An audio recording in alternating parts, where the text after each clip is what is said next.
leo Februari 14 mwaka 2019 imesema inasubiri maamuzi ya mahakama ya rufani kuhusu dhamana ya mwenyekiti wa Chadema Freeman Mbowe na mbunge wa Tarime mjini Esther Matiko, ndipo itapanga hakimu mpya kusikiliza kesi yao ya uchochezi.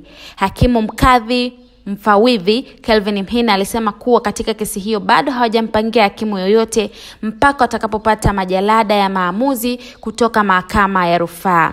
Awali wakili wa serikali Esther Martin alidai kesi hiyo imekuja kwa ajili ya kutajwa na kwamba wanasubiri maamuzi ya mahakama ya rufaa.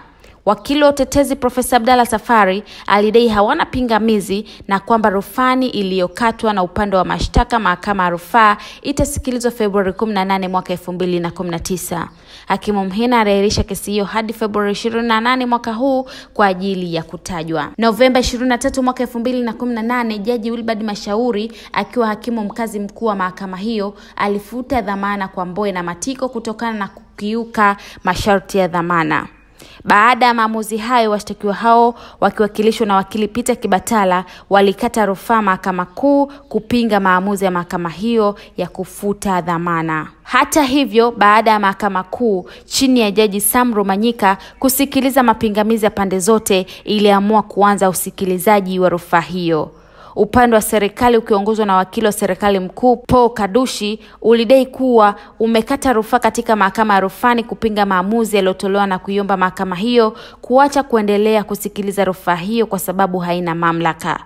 Hata hivyo, baada ya upande wa serikali kuwasilisha rufaa yao, kuliibuka malumbano ya kisheria baina ya mawakili wa pande zote, huku mawakili wa kina Mbowe wakiongozwa na wakili Peter Kibatala walipinga uhalali wa taarifa ya serikali ya kusudio la kukata rufaa kwa madai hawajafahamishwa na msajili wa mahakama kuu kuhusu kuwepo kwa taarifa hiyo.